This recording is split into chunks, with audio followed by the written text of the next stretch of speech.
भागवत को ऐसा कहा पूज्य ब्रह्मलीन अखंडानंद जी महाराज ने कि ये घटनात्मक, स्तुत्यात्मक अथवा उपदेशात्मक, लयात्मक, ध्येयात्मक, गेयात्मक तो है ही, पर ये गीतात्मक भी है, ये गेयात्मक भी है। भागवत में गीत भी है, जैसे भ्रमर गीत, युगल गीत, वेणु गीत, गोपी गीत, हंस गीत, और इसमें गीताएं भी हैं, गर्भ गीता, पांडव गीता, कपिल गीता, और एक बड़ी अद्भुत गीता है अष्टावक्र गीता। ये गीतात्मक है ग्रंथ, इसमें बहुत गीत छुपे हैं, केयात्मक है, ध्येयात्मक है, लयात्मक है। ये हमें लयता सिद्ध कर दे। जो गेय पदार्थ हैं, जो ध्येय पदार्थ हैं, जो मान्य पदार्थ हैं, अथवा जो सत्य वस्तु है, उसके प्रति हमारी अभिरुचि, उत्सुकता हमें गहन वैराग्य और प्राप्ति की चाह पैदा कर दे। इसलिए कभी कभी भगवान के गीत भी गाने चाहिए। वे तो सारे ही गेयात्मक हैं, सामवेद तो केवल गान है भगवान का। इसलिए हमारे यहाँ हमारी जो भक्ति और उपासना अथवा विविध साधनाएं हैं वो नीरस नहीं है, फीकी नहीं है। भैया हमारा परमात्मा तो उत्सव है। श्रीनाथ जी में देखो कैसा है, द्वारिकाधीश में जाइए, गोविंद देव जी की देखो नित्य उत्सव विधाएं, अथवा बिहारी और बदरीश्वर, अथवा वहाँ जाकर देखिए पुरी में अटका भगवान का जगन्नाथ। भगवान उत्सव प्रिय हैं, अलंकार प्रिय हैं। इसलिए बल्लभ ने कहा, आचार्य बल्लभ ने, कि वो सिद्धांत शुद्धाद्वैत सिद्धांत है, माधुर्य संपन्न सिद्धांत है। मधुराधिपते रखिलम मधुरम। कभी कभी भगवान के माधुर्य का भी ध्यान करना चाहिए, उनके सौंदर्य का, उनके शील सुचिता का, उनकी औदार्यता का। जैसे भगवान के गुणों का ध्यान करोगे आपका मन हल्का हो जाएगा।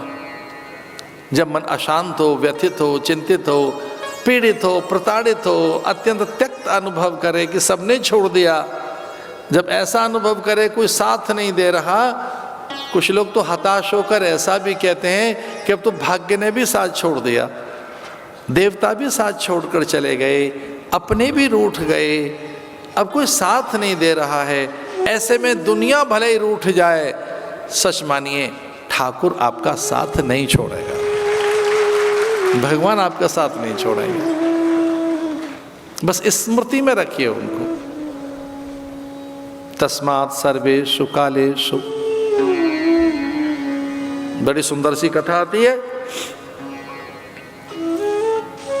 हिरण्याकश्यपु की, और उसको दार्शनिक ढंग से अगर समझें उस कथा को, बहुत लंबी कथा है, उस कथा के एक दार्शनिक पक्ष की ओर भी हम चलें, जो हिरण्याक्ष है अथवा हिरण्याकश्यपु है, तो वो भंडारण की प्रवृत्तियां उनमें, संचय की, संग्रह की, शीर्ष शिखरस्थ होने की, स्वामित्व की, प्रभुत्व की, वर्चस्व की, सब हमारे अधीन रहें, ये प्रवृत्तियां उनकी।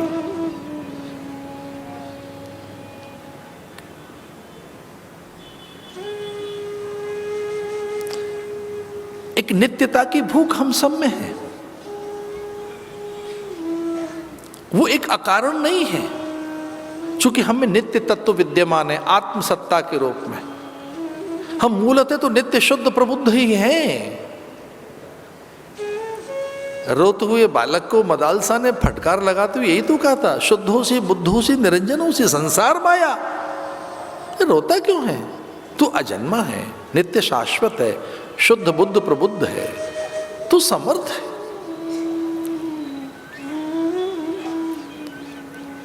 ये तो तेरी काया है, तू मिटी ही जाएगी, तो रोना किस लिए? अपने स्वरूप को पहचान, तू नित्य शुद्ध है। तो कभी कभी जो हमें मान चाहिए, कुछ लोग बड़ी जल्दी आहत हो जाते हैं कि देखो हमारा अनादर हो गया, अपमान हो गया, तिरस्कार हो गया, हमारी उपेक्षा की गई, हमारा उपहास हुआ, ये कभी कभी इसलिए भी है कि भीतर जो विदित्य तत्व है उसे देह मान इन सबको हम एक साथ कर देते हैं। मूलतः तो पदार्थ के आकांक्षी हैं हम, मूलतः तो सुखावांछाएं हम सत्य को जान ही नहीं पाते। पर हिरण्याकश्यपु की कथा का एक दार्शनिक पक्ष लिया जाए तो वो ये कह रहा था, मैं न दिन में मरूं, न रात में, न प्रातःकाल, न सायंकाल, न स्त्री से, न पुरुष से, कोई जलचर, थलचर, नभचर, अंडज, पिंडज, स्वेदज, जरायुज, कोई जीव मेरी हत्या न कर सके, मैं नित्य रहूं। और ये पहली कामना है ही हमारी, हम मनुष्यों की। अगर आप अपनी पहली कामना पर विचार करें कि आपकी पहली वासना, पहली स्पृहा, पहली लालसा, आपकी पहली अभीप्सा, आप में जो अभीप्सित हैं, आकांक्षित हैं, अभिलषित हैं, किसको लेकर? जिजीविषा, आप जीना चाहते हो। तो कभी मनुष्य अपनी पहली कामना से परिचित होना चाहे तो सुख पाना पहली कामना नहीं है, जयी और पराक्रमी होना, ना ना ना, पहली है जिजीविषा, हम जीना चाहते हैं, हम जीते रहें। और कब तक? लंबे समय तक हम बने रहें। इसलिए यक्ष के अनेक प्रश्नों में युधिष्ठिर से यक्ष ने एक और प्रश्न किया कि आश्चर्यम। यक्ष के जो अनेक प्रश्न और युधिष्ठिर उसके उत्तर देते गए तो एक प्रश्न ये भी था कि आश्चर्यम, सबसे बड़ा आश्चर्य क्या है? तो युधिष्ठिर ने बताया कि सबसे बड़ा आश्चर्य यही है कि सबको मरते हुए देख रहे हैं और हमें याद नहीं कि हम भी मर जाएंगे। कितनों को शमशान में छोड़ आए, कितनों की अस्थियां बटोर लाए, कितनों के श्राद्ध कर दिए। आश्चर्य यही है कि व्यक्ति इस आस में रहता है कि मेरे साथ ऐसा कुछ नहीं होगा, मैं तो जीवित ही रहूंगा। ये अहंकार तो अर्जुन का भी था। भगवान ने कहा युद्ध क्यों नहीं करना चाहता है, ये पलायन क्यों तेरा? तो उसने कहा मैं ऐसा योद्धा हूं, सब मारे जाएंगे। और फिर भगवान ने कहा फिर आपके बारे में क्या विचार है? बोले मैं तो मरूंगा नहीं, मैं तो योद्धा हूं, ये सब मारे जाएंगे, ये जो भी जितने भी हैं। और कृपाचार्य के सामने मैं धनुष उठाऊंगा, आचार्य द्रोण का वध मैं करूंगा, पितामह भीष्म के वक्षस्थल पर मेरा तीर चलेगा, मैं ये पाप करूंगा, ये सब तो मारे ही जाएंगे। और फिर भगवान ने पूछा तो बोले नहीं मैं ही मारूंगा इनको, मैं बड़ा हूं, धनुर्धर।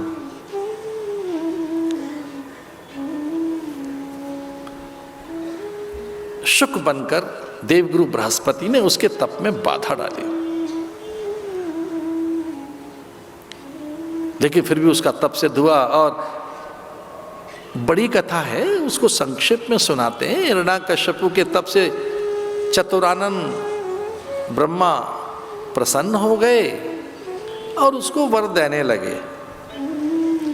जो नश्वर है, क्षणभंगुर है, विनाशी है, पल पल जिसमें परिवर्तन है, उसे सदा संभाल के रखना चाहता है। आज की कथा में एक बात याद रखना, जिस संसार में हम रह रहे हैं उसके स्वभाव का भी पता हो हमको। जैसे हमें अग्नि के स्वभाव का पता है तो युक्ति बुद्धि से उसका स्पर्श करता है, उसकी दाहकता से परिचित है, अग्नि को सीधे नहीं छुएंगे। तो जैसे हम जल के स्वभाव से परिचित हैं, अग्नि के स्वभाव से परिचित हैं, अन्न के स्वभाव से परिचित हैं, जलते हुए दीपक के स्वभाव से परिचित हैं कि वो आलोक देता है, बुझे हुए दीपक के स्वभाव से परिचित हैं, अथवा अन्न और उसकी पाचकता से परिचित हैं कि उधर की अग्नि शांत नहीं करता, अन्न वो पोषण कारक है, तुष्टि पुष्टि देता है, केवल क्षुधा निवृत्ति नहीं करता, रस रक्त मज्जा मेद रुधिर और बल वीर्य का भी वो एक कारक है। वैसे ही हम जैसे चंद्र की किरणों से परिचित हैं अथवा सूर्य के उजास से, आलोक से हम अपरिचित नहीं, ठीक उसी प्रकार से हम संसार से भी परिचित हों। मूलतः जगत का स्वभाव क्या है और इस जगत में सबसे महत्वपूर्ण जगत की इकाई क्या है, सबसे महत्वपूर्ण इस संसार में इकाई कौन सी है, सबसे महत्वपूर्ण चीज कौन सी है? तो ध्यान रखना वो शरीर है सबसे महत्वपूर्ण। तो संसार और शरीर इन दोनों की एक जैसी प्रकृति है, इनका एक जैसा स्वभाव है, और वो स्वभाव है परिवर्तनशील। तो कोई पूछे कि कथा में आज क्या सुनकर आए, तो कहना हम जगत के स्वभाव का परिचय प्राप्त करके आए। तो जगत का स्वभाव क्या? परिवर्तनशील। संसार परिवर्तनशील है, लेकिन मनुष्य का एक और स्वभाव है। ये तो देह का स्वभाव बताया मैंने परिवर्तनशील, लेकिन मनुष्य का एक विलक्षण स्वभाव है, और मनुष्य विचारशील है। हाँ, ये सच है कि जगत परिवर्तनशील है, ये सच है कि जगत बदलता है। भोर से दोपहर, दोपहर से सांझ, सांझ से रात, और फिर से प्रभात। दिन में रजनी सायं प्रातः, शिशिर बसंत पुनरायात। ऋतुएं बदल गई, संवत बदल गए, साल बदल गए, युग बदल गए, देह बदल गई। कभी बचपन था, फिर कैशोर्य था, फिर तरुणाई आई, यौवन आया, प्रौढ़ता आई। संसार का स्वभाव और देह का स्वभाव परिवर्तनशील है, इसमें नित्य परिवर्तन है। लेकिन मनुष्य का एक स्वभाव है कि वो विचारशील है, वो चिंतनशील है, वो विवेकी है। तो अगर हम अपने विवेक का और अपने विचार का, आत्मविचार का, आत्मज्ञान का, अथवा इस संसार के स्वभाव से परिचित होकर जागतिक स्वभाव के अनुसार चलें, तो लाभान्वित हो सकते हैं। हिरण्यकश्यप कहता है मैं तो संभाल के रखना चाहता हूँ, ये बनी रहे देह, न केवल देह, मेरी सिद्धि प्रसिद्धि चर्चाएं ख्याति, और मैं शीर्षस्थ रहूं, शिखरस्थ रहूं, मान्य रहूं, लोक पूज्य रहूं, और सब मेरे अधीन रहें। एक सुख बड़ा अनजाना सा है, वो जानते हो कौन सा सुख है? आधिपत्य का सुख, वर्चस्व का सुख, नेतृत्व का सुख, स्वामित्व का सुख। कुछ लोगों में बड़ी हलचल देखी हमने, वो जोड़ तोड़ करके नेतृत्व अर्जित कर लेना चाहते हैं। कुछ अच्छे अच्छे कार्यकर्ता भी देखे हमने, बेचारे लगे हैं, सालों साल लगे रहते हैं। उनका काम है अच्छा वातावरण बनाना, अच्छी प्रकृति का निर्माण करना। कुछ लोगों में नेतृत्व की भूख भी देखी, स्वामित्व की, वर्चस्व की, शीर्षस्थ होने की, शिखरस्थ होने की, लोकमान्य होने की, समूह को अपने अधीन कर, अन्य को अपने अधीन कर, उसमें वर्चस्व मेरा रहे, वो मेरा ही रहे, और हाँ मेरा रहे, और हाँ एक और बात है, केवल मेरा ही रहे और किसी का नहीं, प्रमुख मैं ही रहूं। मुझे क्षमा कर दिए, गांव में प्रधान हमें मिले और हमने उनसे पूछा आप प्रधान कब बने थे, तो बता रहे थे कि मैं तो 52 में प्रधान बना था, 53 में, 52 और 3 में। अभी भी गांव के लोग प्रधान ही कहते हैं, अच्छा लगता है। प्रधान परेश्वर, मैं प्रमुख हूं, ये शब्द जुड़ जाए ना, मैं प्रमुख हूं, मैं प्रधान हूं, मैं श्रेष्ठ हूं, मैं सबसे बड़ा हूं, और फिर मेरे सब अधीन रहे। ये एक सुख, ये कैसा है इस पे तो कभी चर्चा करेंगे। लेकिन हाँ, समूह के स्वामी बने रहने का सुख, और फिर वो सदा मेरे ही सब अधीन रहे, न केवल इस धरा के, उस लोक के, परलोक के भी, न केवल पशु पंछी परिंदे, न केवल वनस्पति, समूची प्रकृति मेरे अधीन रहे, और समूची प्रकृति पर मेरी विजय रहे। धरती अंबर अग्नि जल वायु पर मेरा नियंत्रण रहे, प्राण सत्ता पर मेरे अधिकार हों और किसी के नहीं। और इस पर एक मुझे बात कहनी है, समूची प्रकृति पर आपकी विजय प्राप्त कर ली, ये लोग परलोक की संपदा के एक मात्र आप भोक्ता बन गए, और आपको अहंकार नहीं छूता, तो फिर एक ही बात हो गई होगी, या तो सच्चे गुरु मिल गए या भगवान के दर्शन हो गए। प्रमुख होकर भी, शीर्षस्थ शिखरस्थ होकर भी, अगर आप झुके हुए हैं, विनम्र हैं, विनीत हैं, उद्धत नहीं हैं, अभिमानी नहीं हैं, और नियमों का निर्वहन कर रहे हैं, तो इसमें से कोई एक दो घटना हो गई होंगी। या तो कोई सच्चे गुरु मिल गए, उन्होंने आपको आत्मबोध करा दिया, या फिर भगवान के दर्शन हो गए, अब सत्य से परिचित हो गए। वो ये कहता है मैं मरूं नहीं, न दिन में न रात को, न किसी से। और ब्रह्मा जी से एक और वरदान मांगते समय कह रहा था, हे ब्रह्मा, तेरी बनाई गई सृष्टि में किसी जीव से न मरूं। ब्रह्मा से वरदान में ये मांगा। तो मनुष्य की ये स्वाभाविक भूख है, जयी रहने की जो भूख है,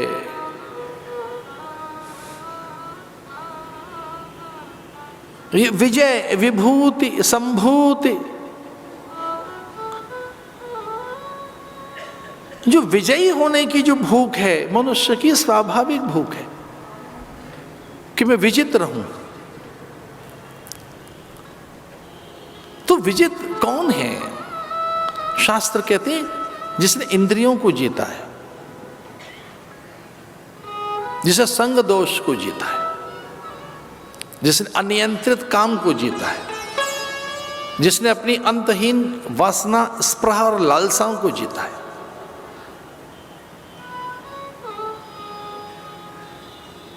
निर्माण मोहा जित संग दोष अध्यात्म नित्या विनिवृत्त काम, विनिवृत्त काम, जो अपने कामनाओं के सैन्य दल को जीता बैठा है। और अंदर तो कितनी व्यूह रचनाएं, व्यूह रचना का अर्थ मैं इसलिए कह रहा था कि जो अंतः रिपु हैं, जो अंतः शत्रु हैं, उनकी छोटी छोटी टुकड़ियां, उनकी व्यूह रचनाएं, जो सामरिक उनकी व्यूह रचना है, जो उनकी रणनीति है अंदर की, वो तो पता ही नहीं लगती। हमारी कामनाओं की, स्पृहाओं की, लालसाओं की, ऐषणाओं की,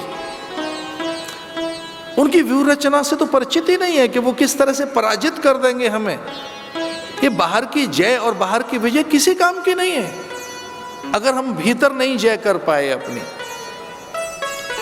ऐषणाएं, जिसमें पहली ऐषणा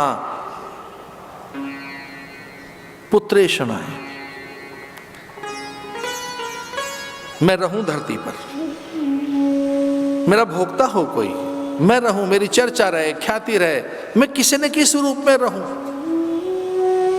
मैं पुत्र के रूप में रहूं, विचार के रूप में, सिद्धांत के रूप में, कहानी के रूप में। और जब ये पता लग जाता है किसी रूप में नहीं रह पाएंगे तो स्मारकों में रहूं, मैं भवन में रहूं, या अंकित कर दो, सीढ़ियों पे नाम लिखवा दो। अच्छा नहीं लगता कहते हुए, किसी ने तो कालपात्र में अपने ढंग से किसी ने इतिहास लिखवा के दबा दिया।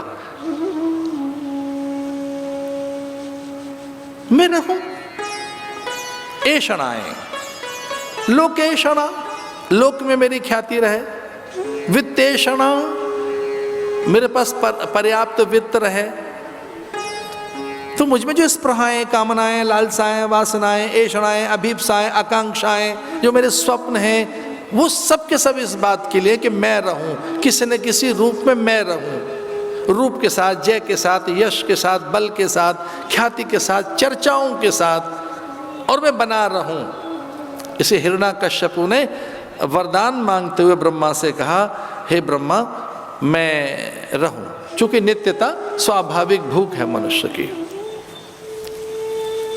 और ब्रह्मा से एक और वरदान मांग लिया कि हे ब्रह्मा, तेरी बनाई गई सृष्टि में मैं किसी से न मरूं। ब्रह्मा जी ने हाँ कह दिया। लेकिन ब्रह्माणी बड़ी चकित थी ब्रह्मा के स्मित हास्य से। वो पुलकित होते हुए, उल्लसित होते हुए, आनंदित होते हुए लौटे थे ब्रह्मलोक में। ब्रह्मणी ने कहा कि कैसा वरदान देकर आए आप, वो भी निशाचर को, राक्षस को। ये उपद्रव करेगा, उन्मादी है, इसके द्वारा अत्याचार, अनाचार, पापाचार होगा, ये दमन करेगा, शोषण करेगा। ये ठीक नहीं किया आपने, लेकिन फिर भी आप प्रसन्न हैं, तो ये क्या हुआ? तो उन्होंने कहा उसका वरदान ये था कि हे ब्रह्मा, तेरे द्वारा बनाई गई सृष्टि में किसी से न मरूं। मैं वरदान दे आया कि मेरे द्वारा बनाई गई सृष्टि में किसी से नहीं मरेगा, लेकिन जिसने मुझे बनाया है उससे तो मरेगा। भाई मेरे जीव से नहीं मरेगा, पर मैं जिसका जीव हूं, मैं जिसका प्राणी हूं, जो मेरा स्वामी है, जिसने मुझे रचा है।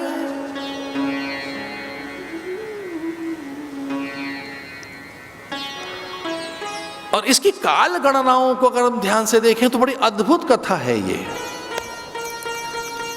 यद्यपि पता नहीं क्यों मैं ऐसा कह रहा हूं और मेरे से रहा नहीं जा रहा, पर कुछ घटना ऐसी है कि एक बार जम्मू में हमने कथा की और वहाँ उस समय के जो सरसंग चालक थे, ब्रह्मलीन अथवा गोलोकवासी आदरणीय सुदर्शन जी, उस समय के सरसंग चालक जी, उन्होंने लंबे समय तक हमारी कथा सुनी और एक दिन हम बैठ के इस पे चर्चा कर रहे थे काल गणनाओं के ऊपर कि कहाँ कहाँ तक पहुँचे मनुष्य की।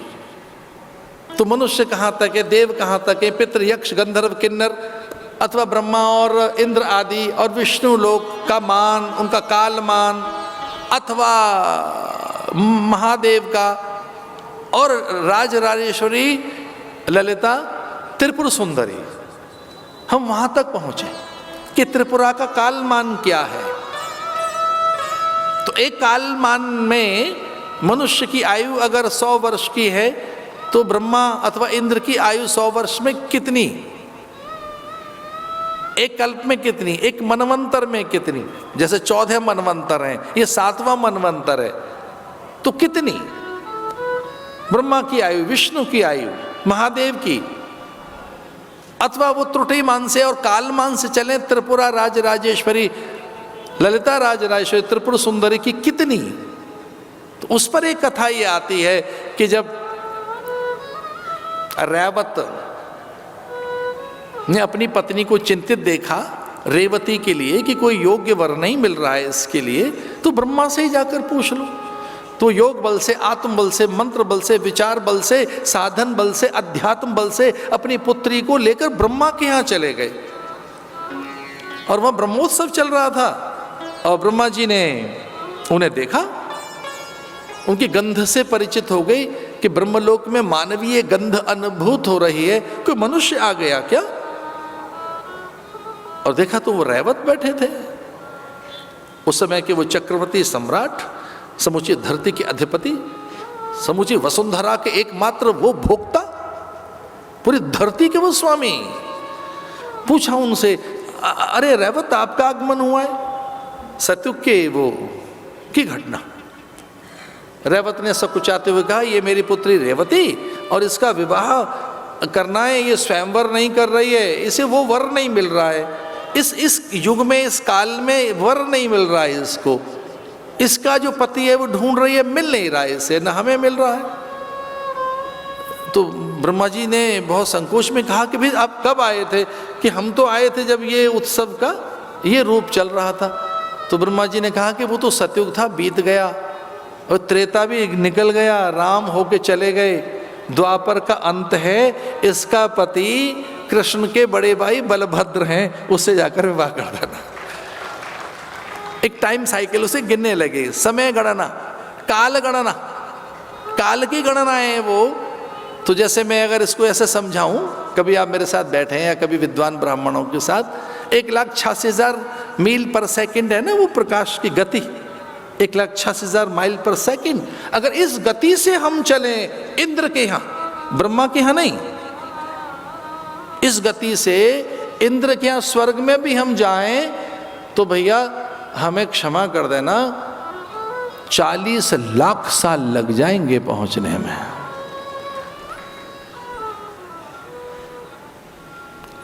काल, कर्म, गति, मति, स्वभाव, गुण, प्रकृति, इन सब की चीजें हैं, इनका काल ज्ञान है, काल का मान है पूरा, उसकी इकाई है एक काल की,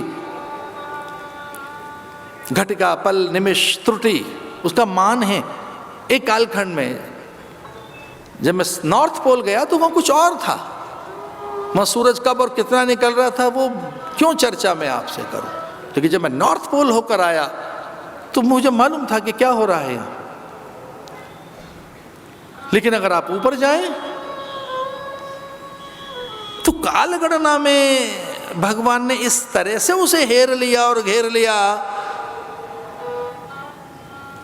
और वो बची हुई तिथियां, जिसे अधिक मास कहते हैं हम, लौंद का महीना कहते हैं जिसे मलमास भी कहते हैं, एक बची कुछ तिथियां, बचा कुचा काल जो कहीं गणना में नहीं है, उसका कोई स्वामी नहीं, वो कोई उसका देवता नहीं, उसमें कोई भोग नहीं दिया जाएगा, उसका कोई हिस्सा नहीं है, गणना में नहीं आती जो चीज़ बची कुची, मैं काल की बात कर रहा हूँ, उस काल को लिया नारायण ने कि इस काल के अंदर इसका प्राणांत होना चाहिए। योजना बनाकर एक दिव्य पुरुष, एक प्रज्ञावान पुरुष, एक महापुरुष पैदा किया गया, नारद को लगाया गया इनके पीछे। और आप कल्पना नहीं कर सकते, सैकड़ों साल लगी उस व्यक्ति के पीछे कि कोई एक इनके घर में ज्ञानी पुरुष पैदा कर दिया जाए, जो काल, कर्म, गति, स्वभाव, प्रकृति, रक्त, मज्जा, मांस, मेद, रुधिर, वीर्य, धातु, मन, उसकी तन्मात्राओं को समझने वाला हो, जो सूक्ष्म आत्म तत्व का भेद जानता हो। आकाश से देखिए भैया वायु बनी है, वायु का बीज आकाश है, वायु से जल बना है, जल से अग्नि बनी है, अग्नि से धरती बनी है। जल तो गैस है, H2O, जल तो ऑक्सीजन और हाइड्रोजन है। कोई भी सूक्ष्म वस्तु है, सारी चीजें तरंगों का संसार है, ये सारा कुछ, ये भी जो कण दिखाई दे रहे हैं हमें, हमारे यहाँ वेद ऐसा कहता है 1 ग्राम मट्टी में 1 ग्राम मृद कणिका के अंदर 34 करोड़ जीवाणु हैं। 34 करोड़ जीवाश्म से मिलकर 1 ग्राम मट्टी बनी है। इलेक्ट्रॉन, प्रोटॉन, न्यूट्रॉन की जो बात चलती है, अणोरियान महतो महियान, अणुओरियान, एक अणु के भी बहुत सूक्ष्म हिस्से करते हुए परमाणु तक हम पहुंचे तो वहां भी नारायण की चेतना है। अणोरियान, एक अणु के को विस्फोट कर दें, उसका संघात कर दें, उसके करोड़ों हिस्से में से एक लेकर आए, फिर उसके करोड़ों हिस्से कर दें, वहां भी नारायण है, उतना ही समर्थ। महतो महियान, वो महान तो है ही, इसलिए उस 3 पग भूमि में सब कुछ मापना आता है उसे। और विष्णु वषटकार विराट प्रत्येक जगह विस्तृत है, इसलिए उसका नाम विष्णु है, इसलिए वो नारायण है। वो चूंकि अनंत इसलिए है, नमोस्तु अनंताय। ये ज्ञान कौन सिखाए? तो नारद जी को तैयार किया गया। प्रहलाद उनके यहाँ पैदा हुआ, गुरु के पास गए हिरण्यकश्यप कि मैं बड़ा आनंदित हूँ, आह्लादित हूँ, प्रसन्न हूँ, मुदित हूँ, प्रमुदित हूँ, हमारे घर पुत्र हुआ है, मेरे आह्लाद का अंत नहीं, जरा हमारे बच्चे का नाम तो रखो। शुक्राचार्य ने कहा कि तुझे आह्लाद की अनुभूति हो रही है, इसलिए तेरे बेटे का नाम प्रहलाद ही है। उस आह्लाद को नहीं संभाल पा रहा है तो प्रहलाद। और नारद उन्हें शिक्षा दीक्षा देते रहे, वो पूरा ज्ञान दिया। इसलिए जब इतने अत्याचार सहे प्रहलाद ने कि वो अग्नि में भी नहीं जल पाया, अस्त्र शस्त्र से भी उसका कुछ नहीं हो पाया, खड़ग और अनेक प्रकार के प्रहार हुए, स्वयं पिता अपना खड़ग लेकर दौड़ा, तब भी बालक यही बात कह रहा था, हरि सर्वेषु भूतेषु। प्रहलाद से उनके पिता ने कहा कि मैंने इतना त्रास दिया है तुझे और तू बच जाता है रे बालक, वो कौन सी चीज है तेरे पास? तो उन्होंने कहा मुझे नारायण का ज्ञान हो गया है, प्रत्येक वस्तु में परमात्मा है, इसलिए मेरा अहित नहीं हो सकता, मेरा अमंगल नहीं हो सकता, मेरा अनिष्ट नहीं हो सकता, मुझे कोई मार नहीं सकता।